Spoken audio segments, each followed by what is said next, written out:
Thank you, Cha. I would like to welcome once again Dr. Kain, Dr. Patrick, and Caroline. Over to you, Dr. Kain, to begin the webinar. Hi, thanks, Jai, for the excellent introduction. So, hi everyone. Good evening. I'm Kain. I'm the founder and CEO of Ziwaka. So, I'm a medical doctor by training and a health informatics graduate from the University of Leeds, and I've been working in the digital health space for more than a decade already. So, today I'll share some practical lessons from our work in Myanmar, Vietnam, Cambodia, and also a few other Southeast Asia countries on one question: how do we use digital tools to truly engage healthcare providers, not just reach them? The focus will be on continuing professional development on CPD, CME, we call it, and how digital education can strengthen health systems, not just deliver one-off conferences or webinars. So let me start from the systems perspective. So quality, safety, and standardization of care all depend on one thing, continuous learning. And CPD is the mechanism that keeps healthcare providers aligned with new guidelines, technologies, and best practices. And digital learning, when embedded properly, does more than deliver content. So it supports data-driven workforce planning, accreditation tracking, guideline implementation. So for me, for us in this space, digital CPD is not nice to have platform. It's one of the building blocks of an integrated, interoperable e-health ecosystem, and I believe this is very much aligned with AHIN's vision as well. So across Southeast Asia, the CBD gap is still very real. So outside major cities, providers face travel time and cost barriers.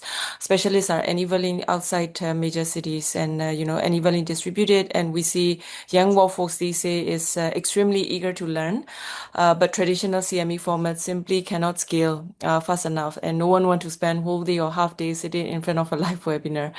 And conferences are good for networking, but learning for the medical professionals doesn't happen at the conferences. On top of that, the global guidelines don't always fit local reality. So US, UK recommendations assume resources we don't have. So providers need contextualized practical guidance in local language and align with their CPD systems. So this is where digital really helps, and we can reach thousands at once, adapt content to local constraints, and still maintain accreditation and quality standards. So many ministries, hospitals, and society tell us, should we buy our own app? Should we build our own platform? In reality, of course, if you have an excellent dedicated IT team, go for it. But building a customer application is really expensive, slow, and hard to maintain as technology evolves. So on the other side, generic off-the-shelf tools are not designed for healthcare workflows or CPD needs. So the result can be a lot of frustration, scattered tools. So our approach at Ziwaka has been to offer a health-specific, ready-to-use platform that partners can configure instead of everyone reinventing the wheel. So where are we? Siwaka is a Singapore headquartered digital health platform focused on low and middle income countries. We work with Ministry of Health, Medical Council, Departments of Health, hospitals, societies to run capacity building programs for healthcare providers. Today, we support programs in more than 6 countries and expanding to more in 2026. Across these markets, we have run 100 plus healthcare programs, trained over 80,000 healthcare providers, doctors, nurses, mainly, and some pharmacists as well. But we cannot really do this alone. So on one side, we have a digital network of providers who use the application for CME, case discussion, etc. But on the other side, we work with more than 120 partners, professional societies, medical universities, and regional and global federations. Along the way, we've been supported by partners and won several awards. And recently, we are very honored to become one of the 4 laureates by PFF Foundation ODES 2025, which is our AHIN founders. So our design is intentionally ecosystem based. So development partners, for example, define the program and bring financing. And then we work with hospitals, societies to recruit their network of providers and create recognized accredited training programs. So the providers through the Ziwaka app receive training, and in many cases, they can earn CME or CPD points to renew their license. Patients benefit when those providers improve their practice. Technically, we have provider-led digital agents for patient education and follow-up, but today I'll keep the focus on the CPD side. So this is a quick snapshot of what the product does. So for the providers, Ziwaka is a social learning platform and trusted professional community. They can connect with their peers, they can attend webinars, watch on-demand videos, do quizzes, get CPD, CME points, capture and share interesting cases, etc. For organizations, we provide a platform where they can manage everything by themselves. It's a CPD infrastructure. They can host CME content, run webinars, send notification, understand the engagement through analytics, and also manage their members in a compliant and auditable way. So this is one shared backbone. So what is our approach? Our learning design is modular and hybrid. So we combine bite-sized modules, webinars, case discussion, and assessments delivered through multiple channels. And content is always localized, language, clinical realities, and guidelines. And the structure is reusable. So that's what makes it possible to scale to new countries very fast, while still respecting the local context. I will not go through all the details, so just to a few points. So compared to classic full day workshops, micro learning and digital learning bring several advantages. So providers obviously can learn anytime without leaving their clinics. One module can reach hundreds of thousands of people at once. And because everything is digital, we can track attendance, completion, confidence, knowledge gains, very systematic way, not just the count head numbers in a room. And from a cost perspective, many of our partners see more than 50% cost reduction compared to repeated in-person workshops, especially once the content is created. So another key shift is moving from one big event to continuous micro learning. So on this slide, you can see examples. So case discussions in the app, 1 to 2 minutes, just, like the clinical guideline videos, instant feedback quizzes and infographics. So instead of one webinar and then silence, we aim for 3 to 4 touch points per week. Not all big, but to build the habit of, learning continuously and trust. And peer-to-peer comments are very powerful. So I would like to share a few examples and case studies from some of the programs that we implemented. So Myanmar, this is my home country, and this is, like a way we have a big learning behavior from the doctors. But interestingly, Myanmar has no formal CME system for the doctors yet. Nurses and midwives have some structure, but the physicians don't have official CPD points yet. But interestingly, despite this, we saw a huge appetite of learning. So by structuring programs with pre-learning videos, case-based live discussions, post-tests, plus completion certificates by the resource providers, we created a sort of proxy CPD system inside a fragile environment. So it's not an official CME points, but the doctors can somehow receive the completion certificate. And in rural or conflicted affected areas, it really driving engagement. And doctors, right now in Myanmar, a lot of our doctors, especially in the remote areas, are relying a lot on our digital training programs. So one concrete example is our digital diabetes program with Myanmar Society of Endocrinology and Metabolism. So, with just 4 modules, we train around 780 HCPs. Pre and post tests show 55% improvement in diagnostic criteria, better pre-diabetes treatment, more timely insulin initiation, and improved cardiovascular risk assessment. So for me, this demonstrates that well-designed digital programs can meaningfully improve competency, confidence, and even in very fragile systems. So another similar model to family planning and sexual and reproductive health through the Fem Health Academy, we call it, with one of our partners. So year one, we focus on building a foundation of digital learning, and over thousands of providers engaged, and completion rates were very, very high. And many reported that they changed their counseling practice, and patients reported better satisfaction with choice of methods. In year two, we added more structure and segmentation. So we've surveyed the providers to see who was already offering family planning services, who was interested but lacked skills, who were non-providers, etc. Then we tailor content streams accordingly, very personalized. And we combined this digital touch points with more in-person networking events of, 30, 40 doctors for mentorship and also for practice exchange. So this blend of online plus on ground really shifted behavior, not just the knowledge.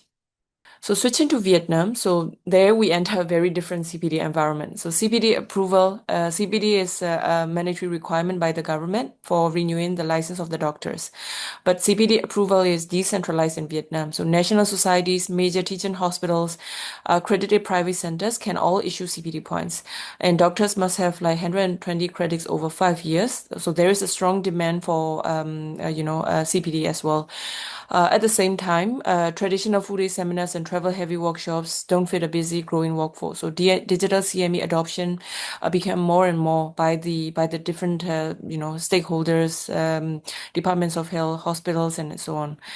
And so it scales beyond big cities, bring in district and provincial doctors into the same sessions as national centers, and we can translate global updates into Vietnamese language, Vietnam relevant practice through faculty-led case discussions. So in Vietnam, regulations require 4 hours of training for 1.5 CME credit points. So in the past, so they do this 4 hours in different ways. So they organize big seminars at the conferences, at the hospitals. And then after COVID, they changed to 4 hours long webinar, but no doctor can really focus, 4 hours in front of a computer or a mobile. So we started to introduce this VOD plus webinar approach instead of the webinar alone, so that doctors can do self-paced learning and can just draw, maybe 45 minutes, an hour live webinar for interactive part, followed by an assessment. And it was really a success that we started with a few hospitals, and now many hospitals, societies now started to follow this approach in Vietnam. Our results show that 95% of providers say they like this approach.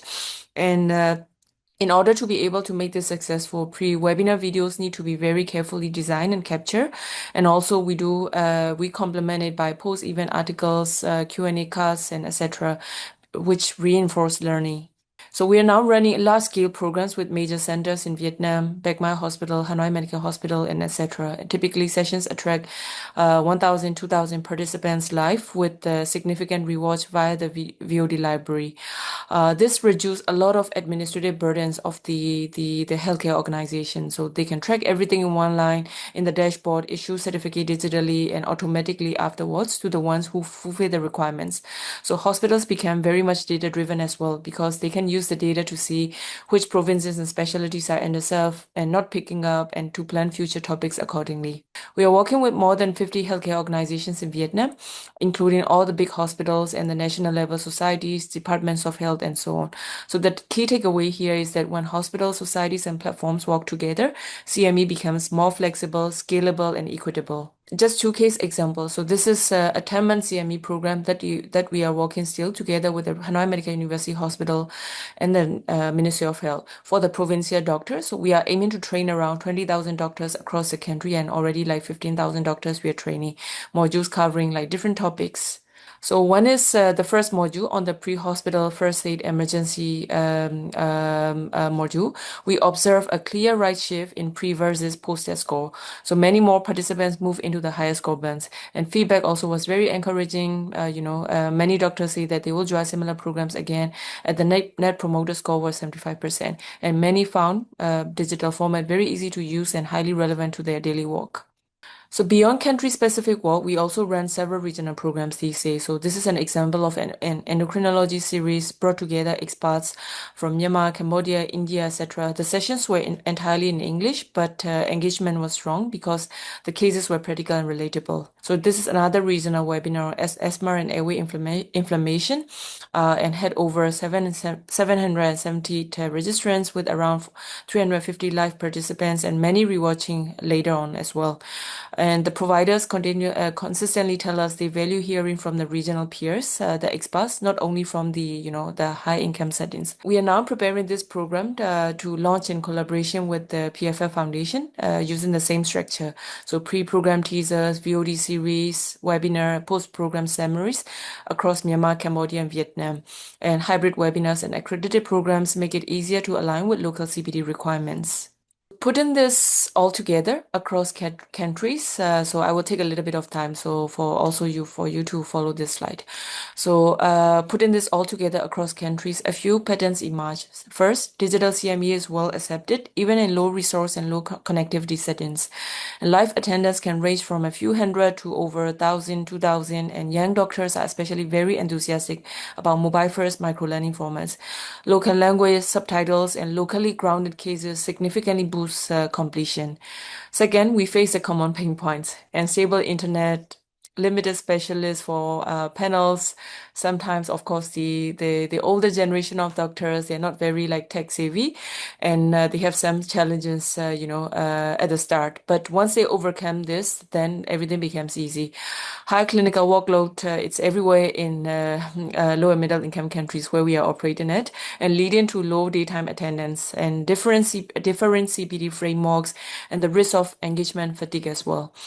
Third, there are solutions that work consistently. So, from our experience, I mean, like this kind of webinar, maybe for doctors a little bit later time because they have clinics in the evening. So usually our webinars are late evenings, if it's a weekdays, and if it's a weekend, it works perfectly.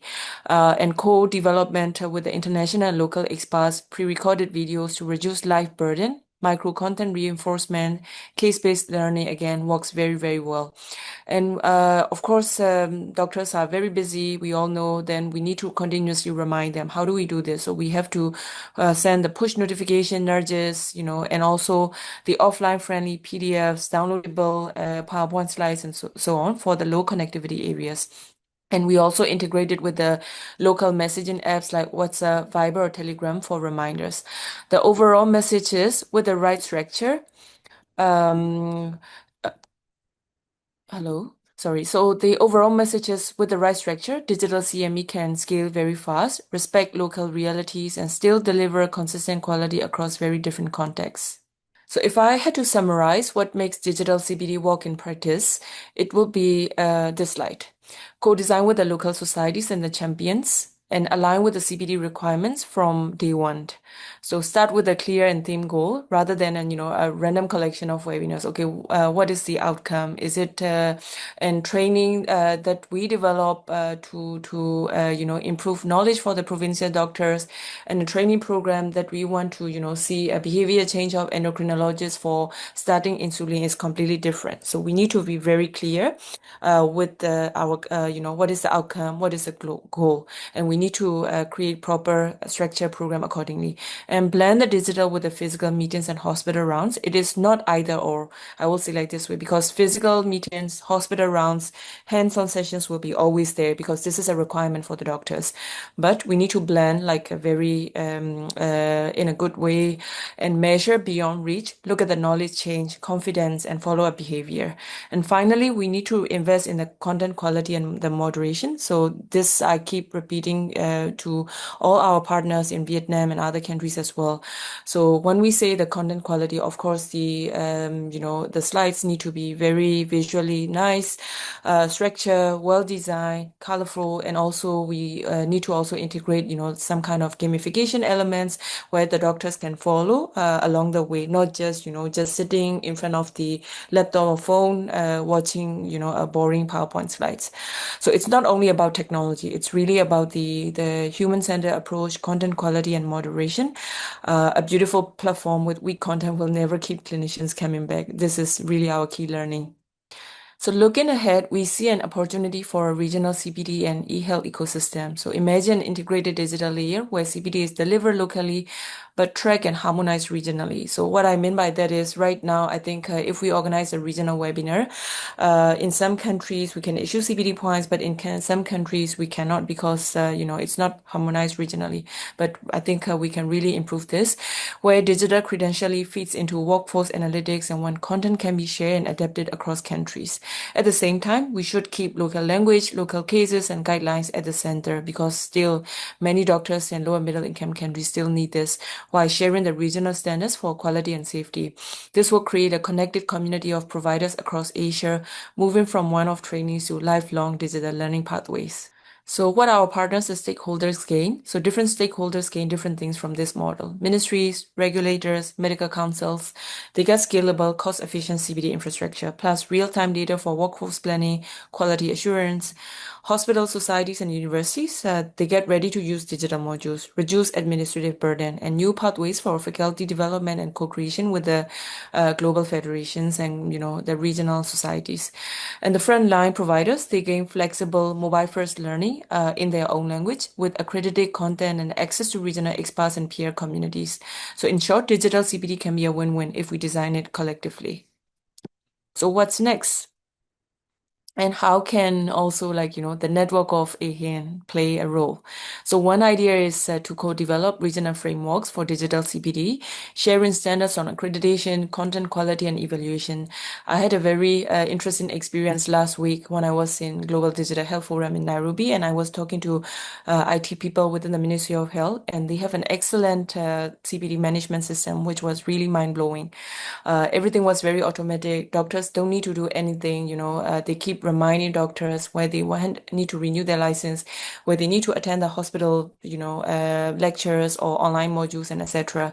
So I think we should also bring in this kind of learning experience from other continents, other regions to Asia for exchanging what are the key learnings, how do we do this to improve standards on accreditation. We also love to collaborate on harmonizing learning pathways across border, especially for the digital health topics themselves as well, because this becomes interestingly, a trendy topic among the clinicians as well. For Ziwaga side, we are very happy to share, some of our educational assets, open source, to if you want to use it in your own other countries that we are not operating in, and anonymized multi-country insights on engagement and learning behavior of the doctors, and to work with interested countries on pilots that plug into your existing e-health architecture. So together, I believe that we can build a regional CPD and digital learning network that really serves the frontline providers. So I'll stop here. Thank you very much to Ehin for the invitation, and to all of you for your evening, for your morning, for your afternoon, for the work you're doing in your own countries. If you like to explore collaboration, pilots, or just compare ideas and notes, please feel free to reach out. My email and WhatsApp are on the slide, and there is a linking of Ziwaka. I'm very happy to take questions afterwards, and also to learn from your own CBD and digital health experiences. Thank you. Afterwards, there will be my co-founder maybe doing a short live stream, live demo. And then afterwards, if you have any questions, please feel free to ask. Thank you very much. Thank you, Dr. Kine. And then now over to Dr. Patrick, if you want to demonstrate the platform. Thank you. So I will show mainly the part where the organization, so this is typically a healthcare organization, a medical association, or a hospital, how they would typically manage CME, CPD programs on our platform. So this is not the side of the doctor or of the healthcare professional, but this is the side of the healthcare organization that is running the training program. So you see here in our dashboard, so how we are operating is we are operating as a SaaS platform where the healthcare organization can run.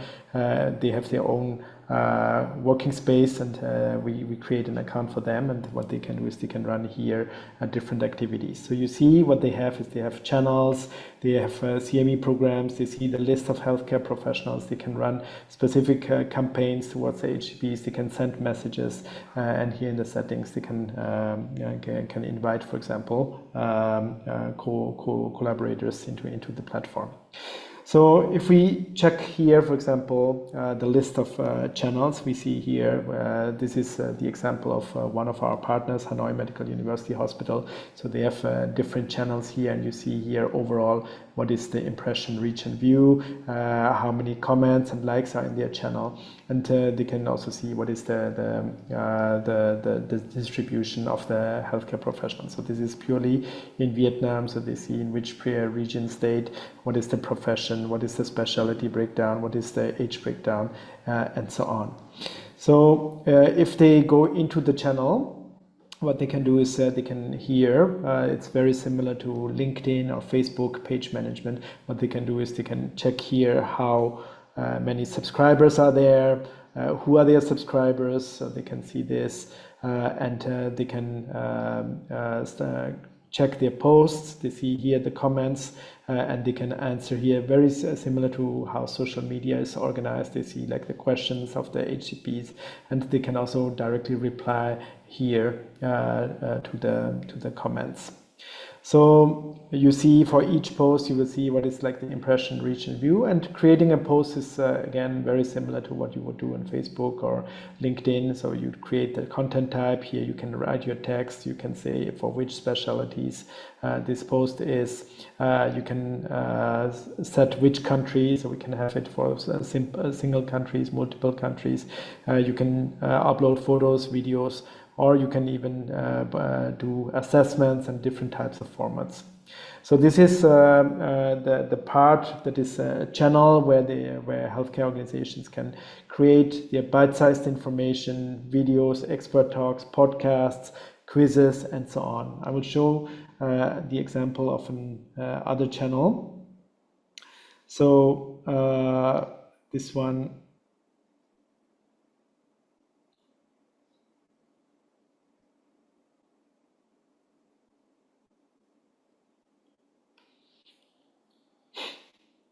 So you see here in this channel, they run, for example, polls and quizzes, and you can see like this is like open-ended questions.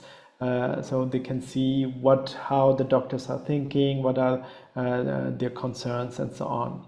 So we can run polls, we can run surveys, and here you see, for example, this is a video, so we can see for this video what was the distribution of HCPs watching throughout the video. So you see there were like 600 who started, but you see also a very flat curve that HCPs were staying throughout the whole video from start to end. So this is on the channel level when we design webinars. So we can see here what kind of webinars we have. So Hanoi Medical University Hospital has done over 80 webinars together with us on our platform. So we can check here what is the webinar results. So let me show you, for example, one webinar. You see there were 1,620 registrants for this webinar, and we can see here throughout the webinar what is the distribution across the webinar. So you see HCPs joined at the beginning of the webinar, they stayed throughout the webinar, so very flat curve, and then at the end when the webinar was finished they dropped off. And we can define exactly the window that we will count for the percentage, so that we know the HCP has stayed 80% or 90% throughout the webinar. We can open here the participant list of the in this webinar, and we will see like, okay, who has been participating. So let me open this profile. We see this person has been participating in the webinar, has joined 100% of the webinar. If I want to see who she is, I can open her profile and see what is her participation history. So let me see, load this quickly. And we see here this person is a very active participant in the programs of Hanoi Medical University Hospital. So she has joined over 46 webinar and over 53 CME programs, has earned 30 credit points, and has received 21 certificates on the platform. So you see really almost participating in all the webinars of Hanoi Medical University Hospital and all the CME programs.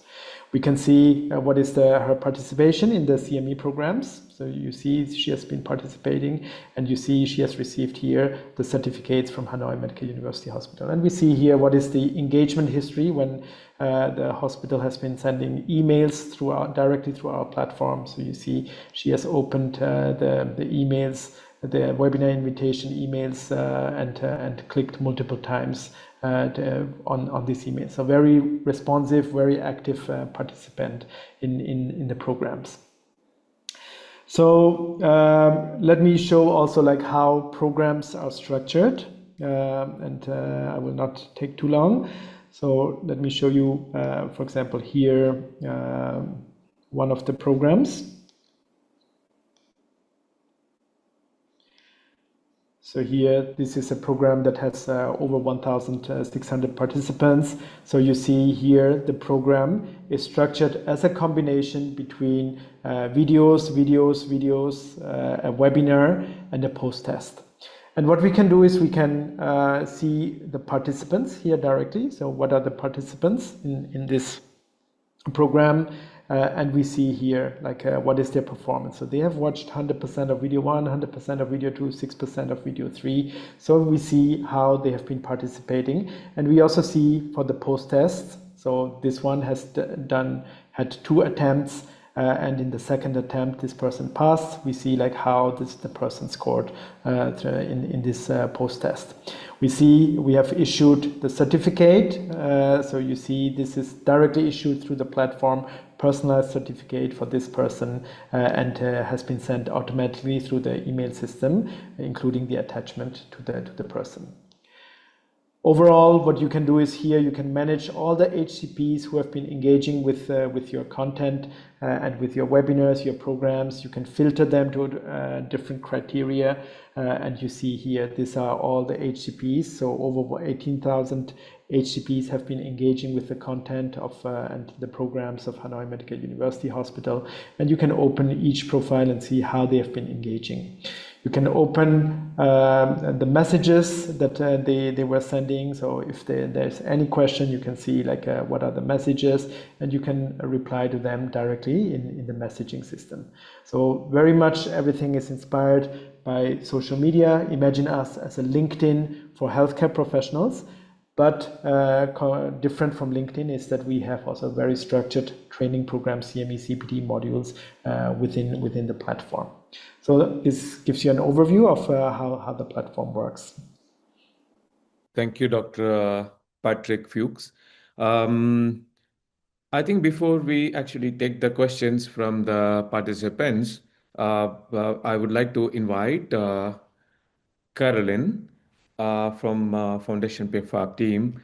Caroline, like you have been involved with e-health projects, especially with Global South e-health Observatory for years now. Like you're looking at different projects that apply to the foundation, and then also with the awards. Like every year there are very interesting projects that get selected and awarded by the foundation, and this year Ziwaka is one of them. What you think, like, in your opinion, like, I would like to quickly check with you, also opportunity for you to share with the participants here. Like, what did you find interesting amongst many other projects that you have come across? So how did you, what did you find it kind of niche or something that is very interesting, significant this project had among the projects that was submitted for the awards this year? Over to you, Caroline. Yeah, thank you, Jai.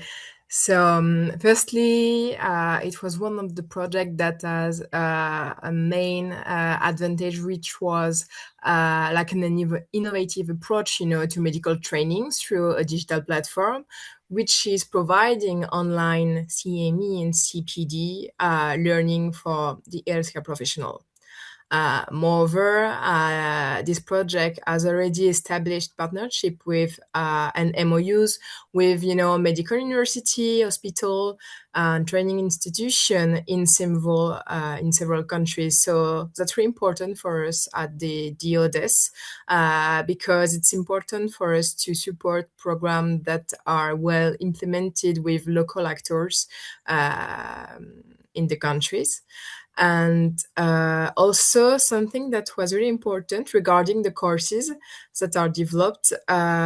It's all the courses are developed with universities, life science company, which ensure that the content is relevant, and that's really important. And also something that was important for our experts in the committee, it's the potential to scale up because as Dr. Keane presented before, the project is already in different countries. So it was very like an advantage because we know that it's a program or a project that can be adapted to the need of a country and to the local context.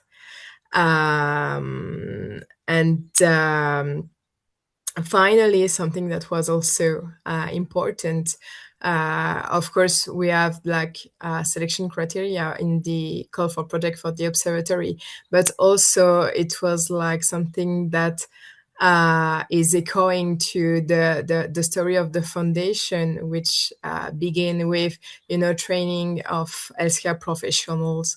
So that was also something important for us to support projects that use digital technology with local actors to meet the needs of the professional which are in rural area or very far away area in the country. Thank you, Caroline. That is very interesting. And then thanks for actually sharing the views from yourself and then also from the point of view of the foundation, which had given us the award to this project team. I do see a lot of other clinicians here in the call and then also academicians. I don't want to name them, but if anyone has any questions, I do see people who are working with the universities and doctors. Do you have any questions for our amazing speakers? Please, if you have any questions to ask, please do raise your hands and then we can actually open the mics for you to ask the questions.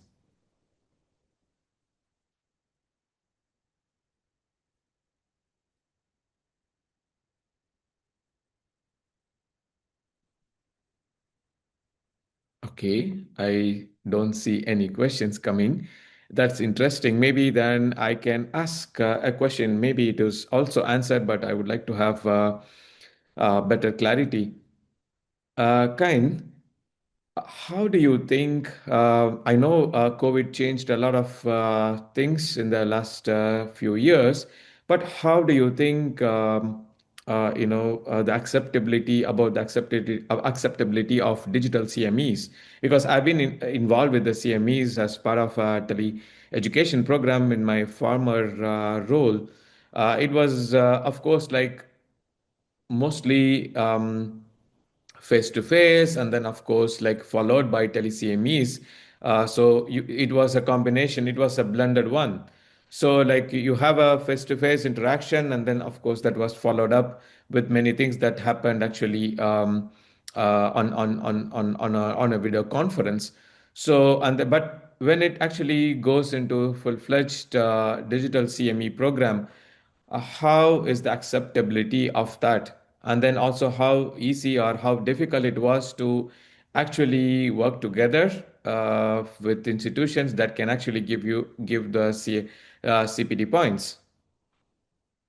Thank Because I think that's also to be able to convince them and then being having this points means being able to get those points by offering this in the digital platform. So what exactly is your experience and then how acceptable it was? Thank you, Jai. So I'll answer the first question. So COVID somehow is a big push for embracing digital technology. I think it's not just the doctors; it's for everyone, right? So doctors also started to use like Zoom, Team, etc. Because at that time, there was only this possible the only online training were possible at that time. But then afterwards, what happened is post-COVID, we see also a big spike of doctors, like many platforms coming in, many online training coming in from different universities and healthcare organizations, etc. But we also see in some countries, doctors wanted to also go back in classroom conferences, in-person seminars. So this is happening everywhere. And also we hear a lot of, different opinions from different providers. So that's why in one of my slides as well, I also explained to you. So we never I never see this is either or because this should be really like a blending way because conference and networking events or hands-on demonstration sessions for the doctors, it's gonna be always there. We cannot really skip this hospital workshops and trainings. The hospital workshops and conferences are a little bit different. So in Vietnam, for example, like I would just give you this example. Starting from June to December, we call it like conference time. Like every week, there are different conferences invited to different doctors, and at one point, doctors become become conference fatigue because you see the same faces everywhere. But if you ask this doctor, are they actually learning at these conferences? It's not. So, but do you still need conferences? You still need, but conferences are really for networking. Okay, which doctor I should reach out, which doctor I should refer if I have this kind of issue. But learning needs to happen in some way, right? So, where does actual learning happens? It could be happening in hospitals, clinics, at their facilities, or they need to learn digitally. So that's why, like we always say, it's a complementary tool for all the learning centers of the hospitals, societies, universities. It's never either or. So that's I think that I hope this answers your questions. And the other thing is for convincing the stakeholders. This is quite a difficult thing. Of course, depend on country and depend on settings and depend on how ready to embrace new technology. That's a big question mark still. I will say it's never a straightforward thing, and also depends on country setting so much. But what we are very, very positive is that, for example, in Cambodia, last 2 years, when I started to meet Cambodian Medical Council, Ministry of Health, there is no CME CPD framework, nothing. But if you go to Medical Council today, they have proper framework. Now they have, proper regulations, how many credit points doctors can earn, and they are also starting to reinforce. So somehow in these countries which have proper structure of CPD frameworks and, who are reinforcing doctors, then somehow they have a very big push to learn. And not all doctors are, of course, can access to these big centers at the capital city. So they need to find a way. How can they also fulfill these requirements? So I think somehow this CPD systems, established system, and this acceptance of digital technology, I think it comes hands in hand. Thank you, Kind. If are there again, let me check with the participants. Are there any questions that you would like to ask them, the speakers? Okay, let me ask one more.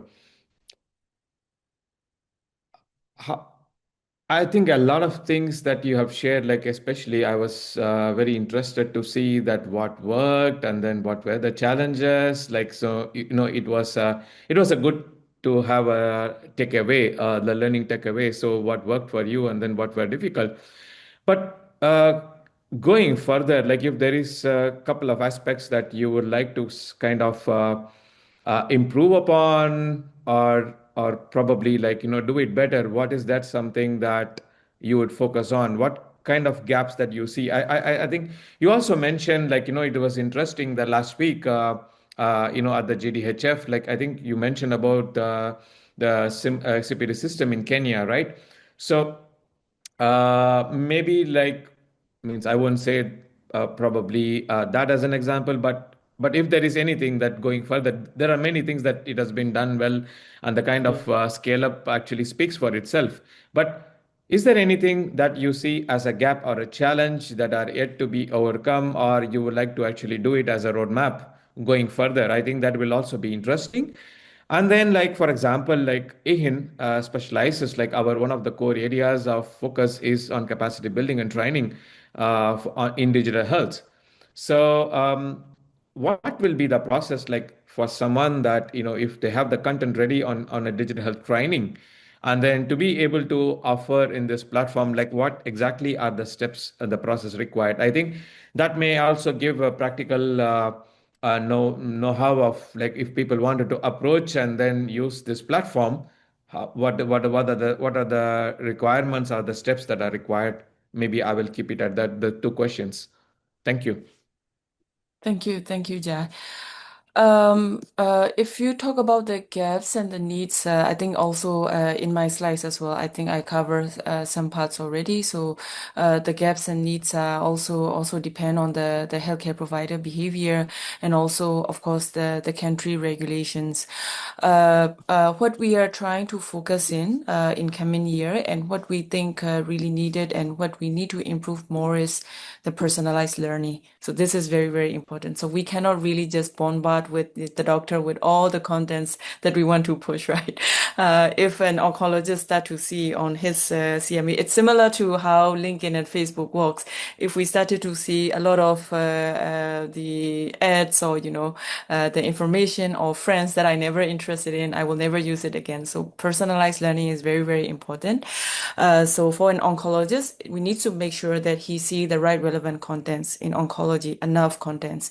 And for the primary care GP, he is not really interested in looking forward to treat the cardiac surgery. That's not his interest. And we need to, how do we make sure that he has enough contents, good contents that is relevant for his clinical practice? And how do we make sure that, he see the relevant cases? So we are now focusing more and more on this. And we already have like some success stories, like a lot based on different elements, HCP interest, behavior, what kind of contents he follow, what kind of specialty he is, based on several data points. So we can also like categorize, segment them, and also deliver the right and good quality contents to the right HCP. So this is very, very important. This is something that we are will focus very much in 2026. The other aspect is also, I think you're talking about the process. So if you already have like some contents, digital health contents or any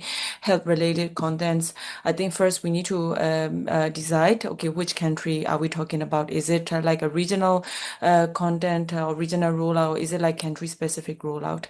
If this is like a country specific rollout, and again we need to see whether this country is ready to adopt if it's an English content, because not all doctors are ready to watch English contents. But if it's like you want to roll out regionally and to the doctors who are good in English, then it's possible. The other aspect is also, of course, the approval process. So we need to make sure all our contents are medically approved by our medical team and also by the local respective society and partner that we work with. So if you already have existing contents, and if you want to, let's say, like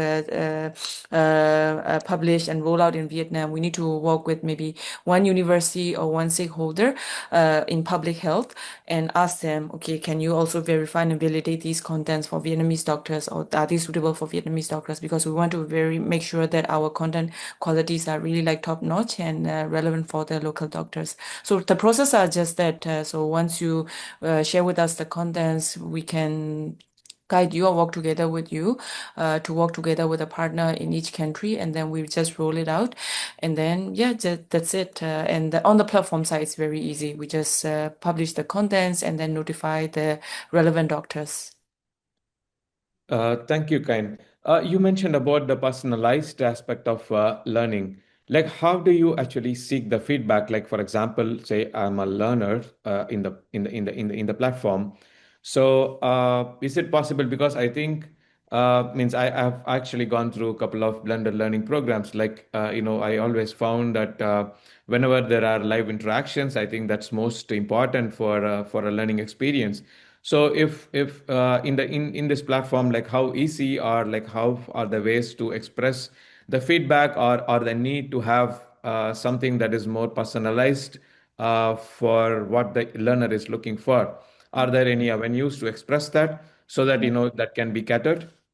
Yeah, so there are different ways of receiving feedback from the doctor. So, it's two different things. So for personalized learning, we are trying to improve. But already, if you are signing up as a emergency physician, or if you are signing up as a nurse, the contents that we show to you is different. So this is already there, right?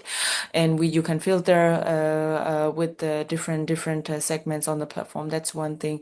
But talking about feedback, so it's not only like one way push. So what we do is for every video, every material that we publish, they can, similar to Facebook, like they can comment, they can give feedback, and also we regularly also roll out surveys and polls to see how the doctors are perceiving with our contents and our quality, and like what kind of improvements they want to do. So no, we are not just doing this as a one-off.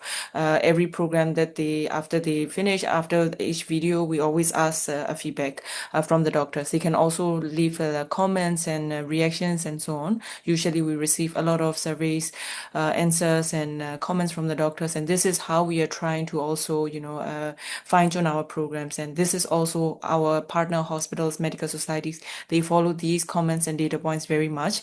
So before we roll out even a program that we ask the doctor first from this hospital, okay, we are considering about to, including this topic, but are you really interested in this? So if we roll out sometimes, surprisingly, the program that we want to push is not the program that the doctors want. And we see it from day one, if we roll it out, this will be a failure. Then we know, okay, we should stop, we should modify and so on. So this is, I think it's really like a continuous refinement process that we need to keep doing. Thank you kindly. It was very, very, very helpful. I think we are just about to reach the top of the hour. I would like to hand over the floor to Cha. Cha, like you would like to make any announcements or take the group photograph before closure? Yes, thank you, Sir Jai. Once again, thank you for moderating the session, and also Dr. Patrick, Dr. Kain, and Caroline for being a resource person for tonight's session. All right, thank you, everyone. Thank you, Kain. Thank you, Dr. Patrick. Thank you, Carolyn. And thank you all the participants for joining us. Thank you so much. Bye Bye. bye.